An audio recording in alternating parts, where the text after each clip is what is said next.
Good morning. ఎన్నికల సంఘం వాళ్ళు కొత్త అధికారులు నియమించారండి. తీసేసినటువంటి బదిలీ చేసినటువంటి ఇద్దరు అధికారుల స్థానంలో ఎవరిని బదిలీ చేసింది? ఇంటెలిజెన్స్ డీజీపీగా ఉన్నటువంటి పిఎస్ఆర్ ఆంజనేయులు గారు ఒకరు, రెండో వ్యక్తి విజయవాడ పోలీస్ కమిషనర్ క్రాంతి రాణా టాటా. వీరిద్దరిని తక్షణమే బాధ్యతల నుంచి తప్పించాలని చెప్పారు. ఆ విధంగా తప్పించారు. ఇప్పుడు వాళ్ళ స్థానంలో కొత్తగా ఇద్దరు నియమించారు. ఎవరు ఇద్దరంటే, ఒకరు ఇంటెలిజెన్స్ డీజీపీగానేమో కుమార్ విశ్వజిత్ గారు, అలాగే విజయవాడ పోలీస్ కమిషనర్గానేమో పిహెచ్డి రామకృష్ణ గారు. వీళ్ళిద్దరూ కూడా వివాదాస్పదులు కాదు, ఏ పార్టీతోనూ అంటకాగినట్టుగా చరిత్ర లేదు వీరిద్దరికి. అంతవరకు బాగానే ఉంది. అయితే ఇక్కడ రెండు విషయాలు మనం మాట్లాడుకోవాలి. ఒకటేంటంటే, ఇందువల్ల ఇంతవరకు డీజీపీ గారిని మార్చడం లేదు అనేది ఒక ఇష్యూ. చాలా కాలంగా ఏమిటంటే, డీజీపీ గారు ఇన్ఛార్జ్ డీజీపీ, ఆయన పూర్తి స్థాయి డీజీపీ కాదు. ఇన్ఛార్జ్ డీజీపీగా ఉన్నారంటే ముఖ్యమంత్రి గారి దయాదాక్షిణ్యాల మీద ఆయన డీజీపీగా ఆ పదవిలో కొనసాగుతున్నారు, కసిరెడ్డి రాజేంద్రనాథ్ రెడ్డి గారు. కాబట్టి ఎన్నికల సమయంలో ఆయన ముఖ్యమంత్రి గారికి, ఆయన పార్టీకి అనుకూలంగా పనిచేస్తారు అని అనుకోవడానికి ఆస్కారం ఉంటుంది. సరే, ఆయన గతం నుంచి కూడా అధికార వైసీపీకి అనుకూలంగా పనిచేస్తున్నారు అనే ఆరోపణలు చాలా ఉన్నాయనుకోండి. బట్ థియరటికల్గా మాట్లాడినా కూడా ఆయన పూర్తి స్థాయి డీజీపీ కాదు కాబట్టి, దాదాపు 2 సంవత్సరాలుగా ఆయన ఇన్ఛార్జ్ డీజీపీగానే కొనసాగుతున్నారు కాబట్టి, ఆ పదవిలో ఆయన పెట్టింది జగన్మోహన్ రెడ్డి గారు కాబట్టి, ఆయన కంటే సీనియర్లని విస్మరించి వాళ్ళని పక్కన పెట్టి రాజేంద్రనాథ్ రెడ్డి గారికి ఈ పదవిని ఇచ్చారు కాబట్టి, ఇందులో కొంచెం తేడా ఉంది అనేది ఎవరికైనా అర్థమవుతుంది. సో ఆ నేపథ్యంలో డీజీపీ గారిని అక్కడి నుంచి బదిలీ చేసి మరొక నా స్థానంలో నియమిస్తే ఎన్నికలు బాగా జరుగుతాయి అనేది ఒకటి. అది జరగలేదు ఇంతవరకు. రెండవది, వీరిద్దరిని బదిలీ చేసినప్పుడు కొత్తగా ఎవరిని పెట్టాలో ఒక ప్యానల్ పంపించాలండి. ఎవరు పంపించాలి? చీఫ్ సెక్రటరీ గారు పంపించాలి ఎన్నికల సంఘానికి. ఎందుకంటే ఎన్నికల సంఘానికి తెలియదు కదా ఈ రాష్ట్రంలో ఎవరెవరు ఉన్నారు ఏమిటి అని. సో ఒక్కొక్క పొజిషన్కి 3 పేర్లు పంపించాలి. ఆ పంపించిన 3 పేర్లలో వీళ్ళిద్దరూ ఉన్నారు, కుమార్ విశ్వజిత్ గారు, అలాగే పిహెచ్డి రామకృష్ణ గారు.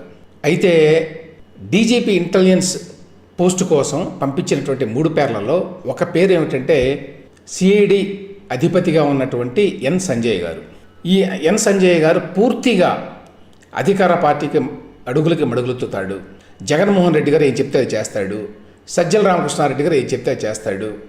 ఈయన పని ఏమిటంటే, ప్రతిపక్ష నాయకుల మీద కేసులు పెట్టడం, లేక అధికార పార్టీని విమర్శించే వాళ్ళని, ఇంక్లూడింగ్ మీడియాని, ఈనాడుని, వీళ్ళ మీద కేసులు పెట్టడం, దాని గురించి ప్రెస్ మీట్లు పెట్టడం, ఇవన్నీ గతంలో చాలా చూసాం.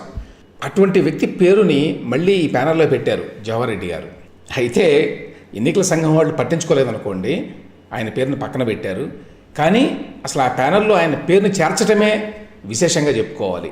అంత స్పష్టంగా ఎన్ సంజయ్ గారికి ఆ రికార్డు ఉన్నది. ఏమిటా రికార్డు? ఆయన అసలు ఆ పదవిలో పెట్టింది జగన్మోహన్ రెడ్డి గారు, అది ఓకే, ఆయన ముఖ్యమంత్రిగా ఉన్నాడు కాబట్టి పదవిలో పెట్టుకుంటాడు సంజయ్ గారిని. కానీ ఆ పదవిలోకి వచ్చినప్పటి నుంచి సంజయ్ గారు చేసినటువంటి ఏకైక పని ఏమిటంటే, మార్గదర్శి పేరుతోటి రామోజీరావు గారిని వేధించటం, ఇక చంద్రబాబు నాయుడు గారి మీద, ఇతర తెలుగుదేశం పార్టీ నాయకుల మీద రకరకాల కేసులు సిఐడి పేరుతో పెట్టి, దాని గురించి ప్రెస్ మీట్లు పెట్టి, రాజకీయ నాయకుల కంటే ఎక్కువ మాట్లాడడం, ఇది కదా జరిగింది. కానీ ఆయన పేరును పెట్టారు జవహర్ రెడ్డి గారు, అదొక విశేషం. ఇక మూడవది, పోలీసు వ్యవస్థలో ఉన్నటువంటి ఇన్సైడర్స్ చెప్పేది ఏమిటంటే, ఇప్పుడు నిఘా అధిపతిగా ఉన్నటువంటి పిఎస్ఆర్ ఆంజనేయులు గారిని అక్కడి నుంచి బదిలీ చేశారు, బాగానే ఉంది. కొత్తగా కుమార్ విశ్వజిత్ గారిని పెట్టారు, బాగానే ఉంది. విశ్వజిత్ గారు ఇప్పుడు దాకా పాపం సైడ్ లైన్లో ఉన్నారు, ఆయన రైల్వేస్లో ఉన్నారు. అంటేనే అర్థం చేసుకోవచ్చు, ఆయన బహుశా నాన్ కాంట్రావర్షియల్ అయి ఉంటాడు, చెప్పిన మాట వినడు, ఈయన మనం చెప్పినట్టు చేయించుకోలేము, ఈయన చేత మనకు అనుకూలంగా పనిచేయడని చెప్పి పక్కకు తోసేశారు ఆయన్ని. ఆయన ఏదో రైల్వేలో పనిచేసుకుంటున్నారా. రామకృష్ణ గారేమో ఏసీబీలో డైరెక్టర్గా ఉన్నారట. ఏమైనప్పటికీ వాళ్ళు కాంట్రావర్షియల్ కాదు కాబట్టి వాళ్ళు ఉన్నారనుకోండి. అయితే ఇప్పుడు విశ్వజిత్ గారిని చేశారు డీజీపీ ఇంటెలిజెన్స్గా. కానీ చాలామంది చెప్పేది ఏమిటంటే, విశ్వజిత్ గారిని చేసినప్పటికీ డీజీపీ ఇంటెలిజెన్స్గా వ్యవస్థని పైనుంచి కింద వరకు కూడా సీతారామాంజనేయులు గారు ఇంతకాలం పాటు తన కంట్రోల్లో, తన అదుపులో పెట్టుకున్నాడు, తన అరచేతిలో పెట్టుకున్నాడు. పైనుంచి కింద వరకు ఉన్నటువంటి ఉద్యోగులు ఎవరైతే ఉన్నారో ఆ ఇంటెలిజెన్స్ విభాగంలో వాళ్ళందరూ ఇప్పటికీ కూడా, కుమార్ విశ్వజిత్ గారు వచ్చిన తర్వాత కూడా ఈ ఎన్నికల టైంలో సీతారామాంజనేయులు గారు ఎక్కడున్నా సరే ఆయనకే పరోక్షంగా, అనధికారికంగా రిపోర్ట్ చేస్తారు అని. సో ఆ రకంగా జగన్మోహన్ రెడ్డి గారికి, ఆయన పార్టీకి ఈ ఇంటెలిజెన్స్కి సంబంధించి సమాచారం అంతా కూడా ఎప్పట్లాగానే వస్తూ ఉంటుంది. అంటే వ్యవస్థలను ఆ రకంగా వాళ్ళు ఆక్రమించేశారండి వైఎస్ఆర్సీపీ వారు. ఎందుకంటే పైన ఉన్నటువంటి ఇంటెలిజెన్స్ డీజీపీ మాత్రమే కాదు, లేక పోలీస్ డీజీపీ మాత్రమే కాదు, లేకపోతే పోలీస్ కమిషనరే కాదు, కింది స్థాయి వరకు డిఎస్పీ, సిఐ, ఎస్ఐ వరకు కూడా తమకు ఎవరు కావాలో వాళ్ళని పెట్టుకున్నారు గడిచిన 4-5 నెలల కాలంలో. దానితోటి వ్యవస్థ అంతా కూడా కుళ్ళిపోయి ఉంది. కాబట్టి కుమార్ విశ్వజిత్ గారిని ఇప్పుడు డీజీపీ ఇంటెలిజెన్స్గా పెట్టినా కూడా కింది స్థాయిలో పెద్దగా ఏమీ మార్పు ఉండకపోవచ్చు అనేది పోలీస్ డిపార్ట్మెంట్లో ఉండేటువంటి ఇన్సైడర్స్ యొక్క అభిప్రాయం. వాలంటీర్లు పింఛన్ల వ్యవహారం ఎట్లా జరిగిందో లాస్ట్ మంత్ అంతా చూసామండి.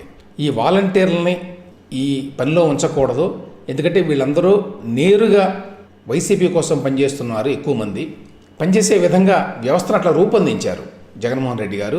అందువల్ల వాళ్ళని పక్కన పెట్టాలి అంటే ఎన్నికల సంఘం ఆ ప్రకారం పక్కన పెట్టింది.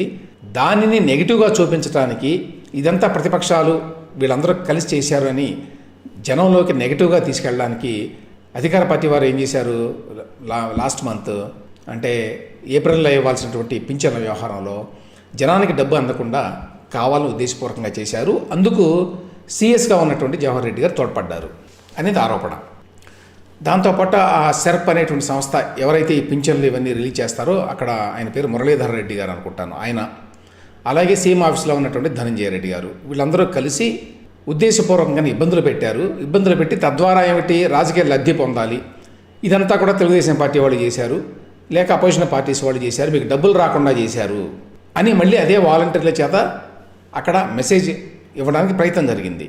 దాన్ని దృష్టిలో పెట్టుకొని ఈసారి చంద్రబాబు నాయుడు గారు ఇప్పుడు లేటెస్ట్గా నిన్న ఎలక్షన్ కమిషన్ ఆఫ్ ఇండియా వారికి ఒక లెటర్ రాశారండి. ఏమిటంటే ఈసారి పింఛన్ల పంపిణీ మీ పర్యవేక్షణలో జరగాలి, లేకపోతే ఇవి సక్రమంగా అందేటువంటి అవకాశం లేదు.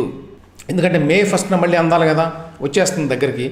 కానీ ఇంతవరకు కూడా దానికి తగిన ఏర్పాట్లు చేసినటువంటి వ్యవహారం ఏమీ కనిపించడం లేదు. లాస్ట్ టైం కూడా ఏప్రిల్ 3వ తేదీన యాక్చువల్గా డబ్బులు రిలీజ్ చేశారు. డబ్బులు రిలీజ్ చేసిన తర్వాత మళ్ళీ ఇంకొక 4-5 రోజులు పడుతుంది అందరికీ ఈ డబ్బులు అందించడానికి. ప్లస్ లాస్ట్ టైం కావాలని ఉద్దేశపూర్వకంగా అంతకుముందు ఇళ్ళకి వెళ్ళి ఇచ్చేవాళ్ళు కదా, అట్లా కాకుండా వాళ్ళందరినీ కూడా సెక్రటేరియట్ ఆఫీసులకు పిలిచి మీరు ఇక్కడికి వచ్చి తీసుకోవాలని చెప్పారు. ఈ మన్ను టెండర్లో వాళ్ళంతా రాలేక నానా రకాలుగా ఇబ్బంది పడ్డారు. దాన్ని వైసీపీ రకరకాలుగా చిత్రీకరించింది, మనం చూసాం విజువల్స్లో కూడా. వైసీపీ జెండాలు పట్టుకొని లేక నల్ల జెండాలు పట్టుకొని ముసలి వాళ్ళందరినీ మంచాల మీద మోసుకొని రావడం వైసీపీ స్థానిక నాయకులు. ఆ సినారియో మళ్ళీ రిపీట్ అవుతుంది ఈసారి కూడా. అట్లా రిపీట్ కాకుండా ఉండాలి అంటే ఎన్నికల సంఘం వారు దీనిని టేకప్ చేయాలి, వాళ్ళ పర్యవేక్షణలో ఈసారి జరగాలి. మీరు సీఎస్గా ఉన్న జవహర్ రెడ్డి గారిని ఇతర అధికారులను ఆదేశించాలి. డబ్బులు మే 1వ తేదీనే రిలీజ్ చేయాలి. ఈ వృద్ధాప్య పెన్షన్లు అన్నీ కూడా దానికి అవసరమైన డబ్బు ఎంతైతే ఉంటుందో అంతా కూడా మీరు 1వ తేదీనే రిలీజ్ చేయాలి ముందే. అంతేకాదు ముందుగానే ఏర్పాట్లు చేయాలి. వాలంటీర్లు లేకపోయినంత మాత్రాన అందరికీ డబ్బులు పంపిణీ చేయడం కష్టమేమీ కాదు.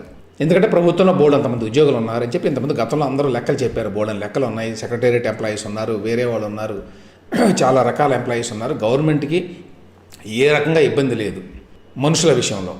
అవసరమైనంతమంది మనుషులు ఉన్నారు గవర్నమెంట్ చేతిలో పంపిణీ చేయాలి ఇంటికి వెళ్ళి అంటే. కాబట్టి ఇంటికి వెళ్ళి పంపిణీ చేసే విధంగా ఎలక్షన్ కమిషన్ ఆఫ్ ఇండియా వారు తగిన జాగ్రత్తలు తీసుకోవాలి, తగిన ఆదేశాలు ఇవ్వాలి ఇప్పటికే అని చెప్పి ఒక సుదీర్ఘమైన లేఖని సిఈసి రాజీవ్ కుమార్ గారికి తెలుగుదేశం పార్టీ అధినేత చంద్రబాబు నాయుడు గారు రాశారండి. కాబట్టి ఈసారి లాస్ట్ టైంలో జరిగినటువంటి ఆ ఫియాస్కో అంటారు అట్లా మళ్ళీ జరగకుండా ఈసారైనా సక్రమంగా జరగాలి. దీన్ని అడ్డం పెట్టుకొని మళ్ళీ వైసీపీ వారు రాజకీయ లబ్ధి పొందకూడదు అనేటువంటి ఉద్దేశంతో ముందుగానే మేలుకొని చంద్రబాబు నాయుడు గారు లేఖ రాశారు. ఇప్పుడు ఏ విధంగా స్పందిస్తుంది ఎలక్షన్ కమిషను, ఈసారైనా జవహర్ రెడ్డి గారు తగిన జాగ్రత్తలు తీసుకుంటారా లేదా అనే విషయాలు చూడాలి మనం.